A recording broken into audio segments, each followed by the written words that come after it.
Hoje eu trago até vocês um assunto de extrema importância. Eu tenho dois convidados que vão dividir conosco essa discussão. Aqui à minha direita temos Paulo Ayran Bezerra, que é presidente da Associação Brasileira dos Papiloscopistas Policiais Federais. E aqui à minha esquerda eu tenho Alceu Prestes de Matos, que é presidente da Associação dos Papiloscopistas da Polícia Civil do Distrito Federal. Nosso assunto hoje é muito importante. Vamos falar de uma lacuna jurídica que pode levar à soltura de milhares de pessoas já condenadas ou que estão respondendo a julgamentos. Para começar a falar sobre isso, quero ouvir aqui o meu amigo Paulo Ayran. Ayran, isso também envolve inclusive o crime da mala e do nosso querido Gedel Vieira Lima, é isso mesmo? Com certeza, Linhares.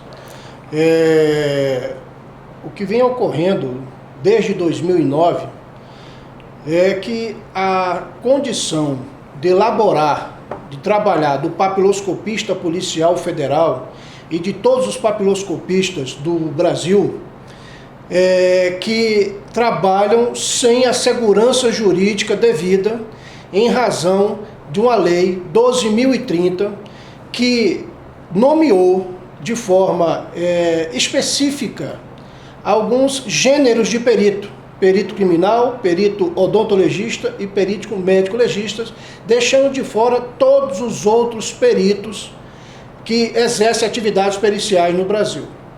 Com isso, várias questões de segurança jurídica têm surgido ao longo desses últimos 10 anos. Primeiro, o resultado do laudo papiloscópico está sendo questionado por uma condição de que o papiloscopista não pode executar tal atividade e firmar o laudo porque não é perito oficial. Isso tem subsidiado as defesas de vários criminosos, inclusive agora recentemente do próprio Gedel, que tem ido à Justiça, ao Supremo Tribunal Federal, questionar a legitimidade do laudo feito pelos papiloscopistas policiais federais da Superintendência da Bahia, onde eles contrataram inclusive duas peritas criminais que estão na ativa, uma do estado de Minas Gerais, uma do estado da Paraíba, estão em pleno exercício das suas funções. As suas leis orgânicas não permitem que elas executem tal atividade, mas mesmo assim subsidiaram a defesa do senhor Gedel, tentando achar lacunas técnicas contra o laudo produzido, e agora estão com o argumento de que o laudo não tem validade porque o papiloscopista não é perito oficial. Olha só, isso é muito grave, porque quer dizer então que nós temos os laudos de vocês para milhares e milhares de crimes sendo aceitos e de repente acha-se uma brecha, bota-se um bom advogado e do dia para a noite o laudo de vocês não vale mais nada? É bem por aí, amigo Linhares, porque o que acontece, para você ter uma ideia, o Instituto Nacional de Identificação, somado com todas as unidades de identificação da Polícia Federal, atinge hoje mais ou menos a emissão de 5.000 laudos por ano. São diversos crimes, diversas situações que ocorrem no Brasil e subsidiam a persecução criminal desde a parte da investigação até as condenações. Se essa moda pega, vamos dizer assim, se essa moda pega, nós acreditamos que vai abrir realmente um vácuo jurídico enorme e todas essas condenações e os processos que estão em investigação terão que ser revistos por conta de uma interpretação equivocada que essa lei 12.030 gerou em 2009. Mas isso não está acontecendo somente no âmbito federal. Por isso nós estamos aqui com o Alceu. Alceu, isso também tem acontecido em outras unidades da federação, como no Piauí, em Sergipe e até mesmo aqui no Distrito Federal. Eu queria que você falasse sobre isso, como isso também tem chegado nas polícias de outros estados. Veja bem, o que acontece? As polícias civis têm papiloscopistas em todas as unidades da federação. São os especialistas que militam na área da ciência papiloscópica, na arte papiloscópica. E em todos os países do planeta, do planeta Terra, nós temos profissionais que trabalham especificamente nesta ciência. E agora é de causar surpresa, no Brasil, uma determinada categoria elaborarem uma lei, 12.030, questionando única e exclusivamente por não termos o nome antes do papiloscopista, não termos perito papiloscopista.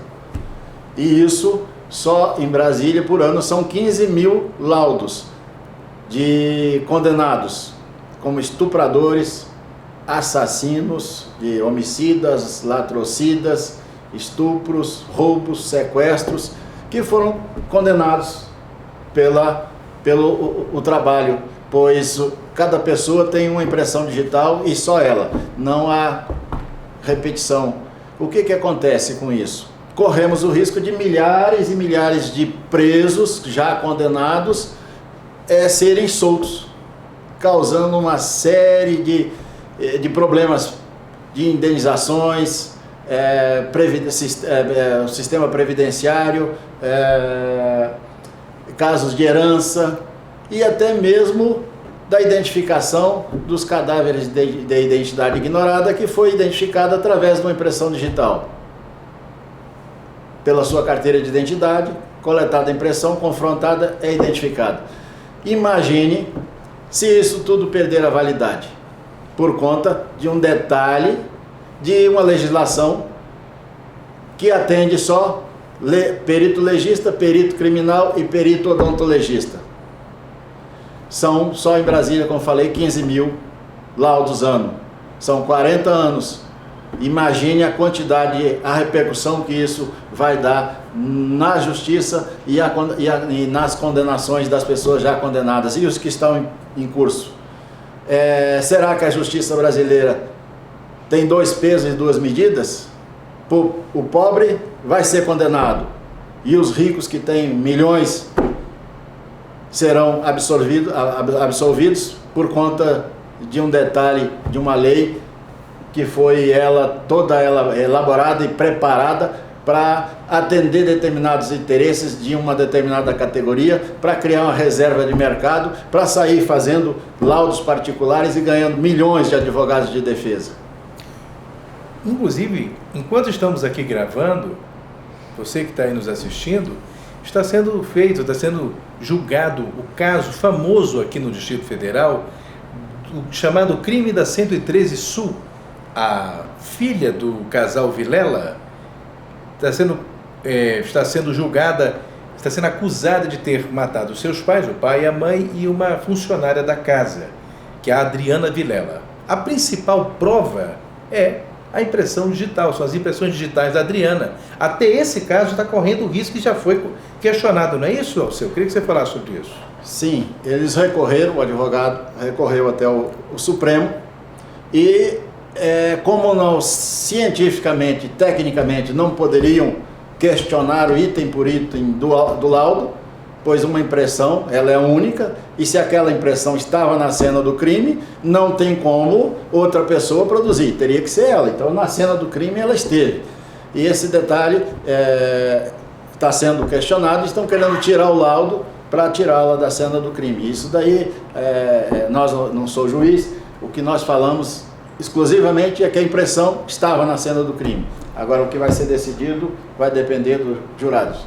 O que eu acho que é importante também de dizer é que todo esse trabalho com essas impressões digitais, esses fragmentos papiloscópicos que estavam na cena do crime, elas foram testados muito pelos papiloscopistas, pelos peritos papiloscopistas daqui do Distrito Federal, e foram submetidos a duras provas científicas. Inclusive, o técnico, o especialista que é responsável por isso, apresentou para uma banca de pós-doutorado da UNB, foi aprovado com louvor, publicou em revista científica e depois apresentou nos Estados Unidos. Estamos falando de ciência, ninguém está falando de brincadeira, porque vocês são especialistas nessa área.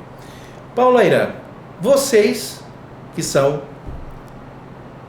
profissionais da Polícia Federal, assim também como dos estados. Quando saiu essa lei, em 2009, vocês não reagiram, não propuseram nenhuma discussão junto às cortes superiores? Fizemos um movimento, sim, amigo Linhares. Corremos atrás. Primeira providência que nós fizemos, juntamente com todas as outras associações e a nossa federação, a FENAP, foi entrar com ADI, porque é uma lei que é claramente inconstitucional, ela tem vício formal, era uma lei que não era para ter sido sancionada. Isso nós corremos do ponto de vista jurídico, ela está há 10 anos, estamos aguardando ser colocada em pauta pelo ministro Fux.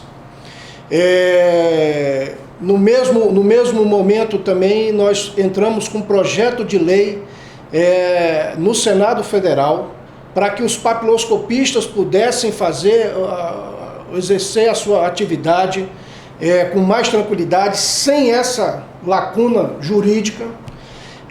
Conseguimos nesses 10 anos, até 2014, aprovar 2 projetos de lei por unanimidade no parlamento, tanto na Câmara como no Senado, mas infelizmente, por questões pessoais e desculpas que foram consagradas, inclusive, na mensagem de veto, né, onde em 2014 a presidenta Dilma consignou dizendo que havia um grupo de trabalho resolvendo essa questão da Polícia Federal, o que não tinha nada a ver com o assunto, com o tema, mas infelizmente os 2 projetos foram vetados. De lá para cá, de 2014 para cá, nós temos enfrentado cada dia mais problemas, cada dia mais questionamentos.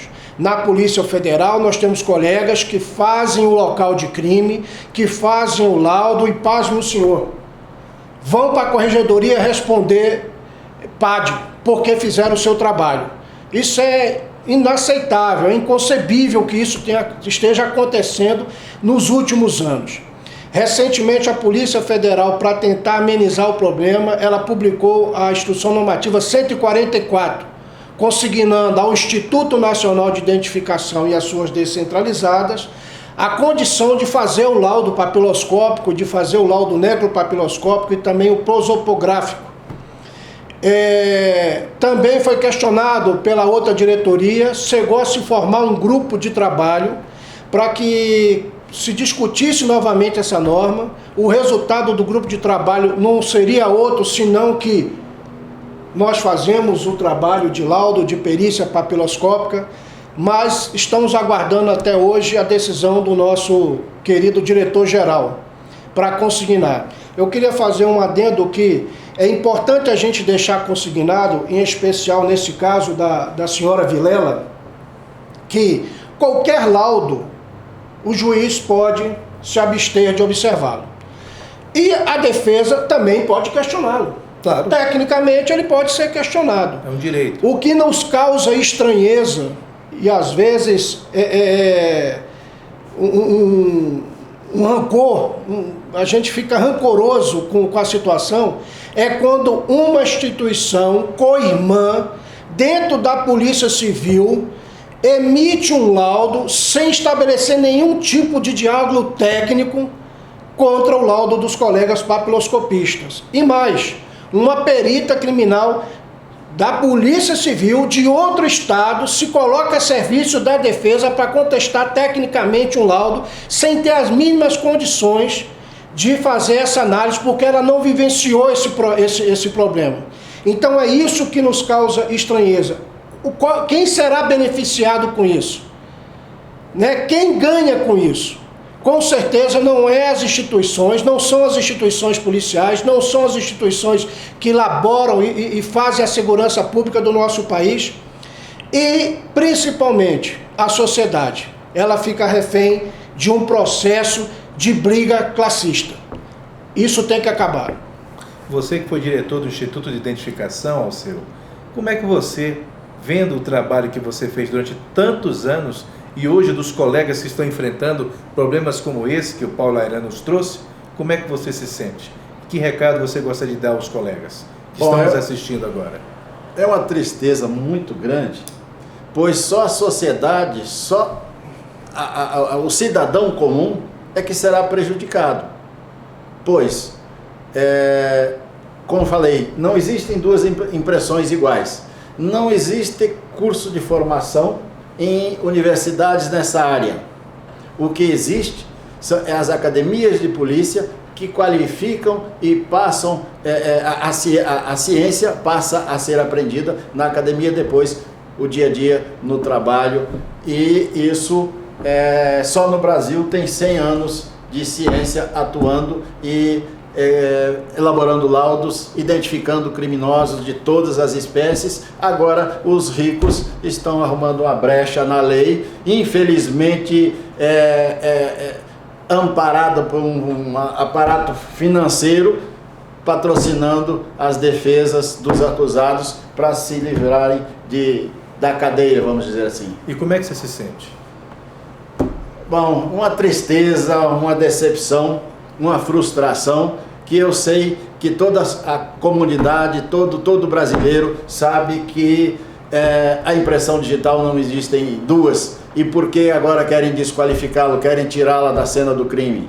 Então, realmente é frustrante chegarmos nessa situação em pleno século XXI, e as autoridades que deveriam, nós já, como o amigo Ayran colocou, desde 2009, para tratarmos exclusivamente só dessa lei 12.030, que estão há 10 anos em berço esplêndido, deixando as coisas acontecerem, e nunca ninguém tomou uma atitude. Já solicitamos, reivindicamos, fizemos por escrito, colocamos todos os problemas que isso poderia gerar, mas todos foram omissos. Há uma grande omissão de todas as polícias, dos comandantes das polícias, dos secretários de segurança, e aí por diante.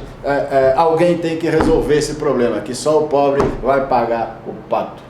E os colegas de vocês, como é que chegam aqui na associação de vocês?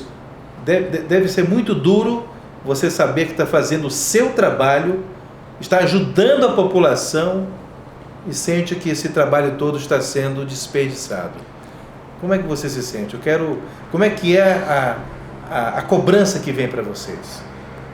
É uma tristeza muito grande. Muitos colocam que não querem mais trabalhar na área, uma frustração. Alguns até procuram outras fugas, outros meios, problemas em casa, porque vê todo o trabalho de anos e anos e anos, e chega em casa e vê parece até que ele que cometeu o crime. Então isso é um absurdo. Os policiais estão, não só aqui de Brasília, mas na federal, em todos os estados da federação, todos se sentem profundamente decepcionados com essas autoridades que comandam a segurança pública do país. Mas olha, quero deixar claro aqui que os papiloscopistas não vão desistir dessa luta, não vão parar de brigar pelos seus direitos, porque acima de tudo está um interesse genuíno pela sociedade, por fazer o trabalho justo e ter o reconhecimento, e continuar fazendo o bom jogo, fazendo o bom combate. É isso, Ayran? Com certeza. Nós já estamos aí há 15 anos nessa luta. Acredito que o amigo Alceu, né, tem muito mais do que isso. Nós temos que lembrar que a papiloscopia surge no Brasil em 1903, no decreto 4.903, onde institui o Gabinete de Identificação e Estatística. Surgem então os dois primeiros peritos da história do Brasil, o datiloscopista e o médico legista. Então, desde 1903 que nós executamos a atividade pericial de local de crime, de reconhecimento de cadáver, o nosso laudo necropapiloscópico, surgindo somente em 1941 a figura do perito criminal. Então, ou seja, nós somos os primeiros peritos do Brasil, juntamente com os médicos legistas. E nunca tivemos atuação fora dessa atividade. A prerrogativa de se estabelecer o vínculo da pessoa com a sua identidade jurídica é de responsabilidade do papiloscopista policial. Nós temos institutos de identificação em todo o Brasil. Todos exercem a mesma atividade. Não pode de uma hora para outra, isso é inconcebível, uma lei vir e limar, jogar no limbo toda uma categoria, uma atividade e principalmente jogar no vácuo institucional os institutos e os órgãos de identificação do Brasil. É importantíssimo que se vejam isso, que se enxergue. Nós estamos chamando a atenção disso há muitos anos. Nós não vamos desistir, mas está chegando ao ponto que não tem mais para onde fugir. A questão está no Supremo, a questão está no braço dos dirigentes das polícias civis, a questão está no governo. Para os senhores terem uma ideia, hoje, com o Ministério da Justiça, nós não enxergamos uma linha de ação técnica voltada aos institutos de identificação. Os vários institutos, com raríssimas exceções, estão à míngua.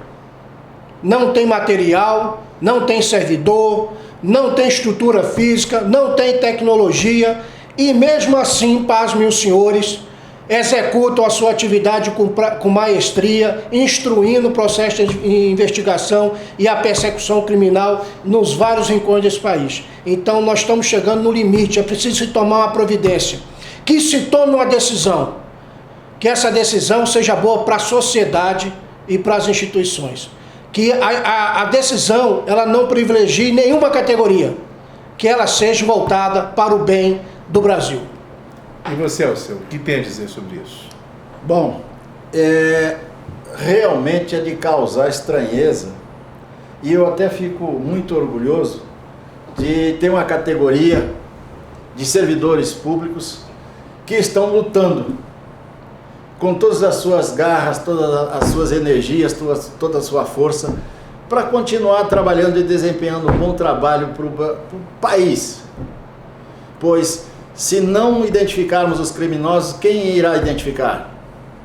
Então, vem uma categoria de servidores públicos com a maior dignidade, que estão buscando única e exclusivamente trabalhar e devolver à sociedade um trabalho digno, e que quem tiver que pagar a justiça da terra, que pague, que com Deus, depois que partir dessa para melhor. Bem, eu quero então encerrar esse nosso bate-papo agradecendo a vocês, dizendo que a nossa preocupação é genuína. Você que está nos assistindo, milhares de indenizações poderão ter que ser pagas pelo governo por toda sorte de crimes, inclusive indenizações previdenciárias, identificação de corpos, passa por todas as áreas da identificação. Isso não é justo.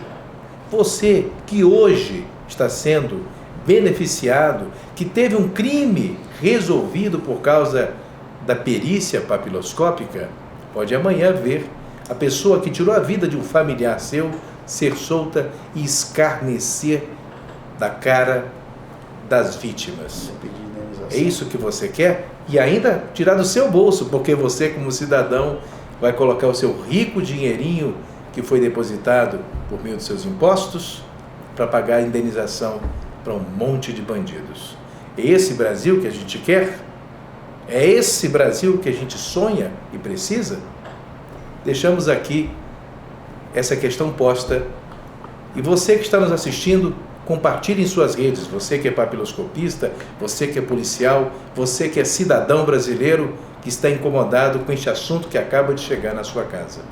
Agradecemos mais uma vez, e sempre que for necessário, os papiloscopistas, tanto dos institutos de identificação dos estados, como do Distrito Federal, que tem um instituto de identificação maravilhoso, com trabalhos premiados, assim como os policiais federais, estarão sempre à disposição. Paulo Aram, para suas considerações finais. eu não posso deixar de mencionar e chamar a atenção de todos os nossos colegas papiloscopistas, de todos os cidadãos que vão assistir esse vídeo, para que não caiam na falácia do trem da alegria. Não se confunde o conceito de perito oficial, consignado e registrado na doutrina como aquele referente a um servidor público concursado que tem atribuições em lei, com o cargo de perito criminal. As duas coisas, elas não são uma só. São um, conceito de perito oficial; 2, cargo de perito criminal; 3, cargo de papiloscopista policial. Tanto o perito criminal como o papiloscopista policial exercem atividades de perícia oficial no âmbito de suas atribuições. É esse o conceito de perito oficial. Perito oficial não é cargo. Então, em momento nenhum, corre-se o risco de o papiloscopista, tendo reconhecimento em lei de perito oficial, de ter qualquer acréscimo nas suas remunerações, porque isso também só pode ser feito por lei. Qualquer coisa dita ao contrário disso é mentira para enganar todos os senhores. Muito obrigado. Alceu, para suas considerações finais. Bom, eu espero que os julgadores, o Supremo, resolva essa questão o mais rápido, pois a justiça brasileira, as vítimas estão acontecendo a cada segundo, país afora, e esse impasse jurídico não pode perdurar. Então, nós rogamos que divulguem, que encaminhem para as suas redes, para que a gente consiga sensibilizar as autoridades da polícia, da justiça, para que resolvam o problema de uma vez por todas. Muito obrigado. Obrigado a vocês. Até uma próxima oportunidade.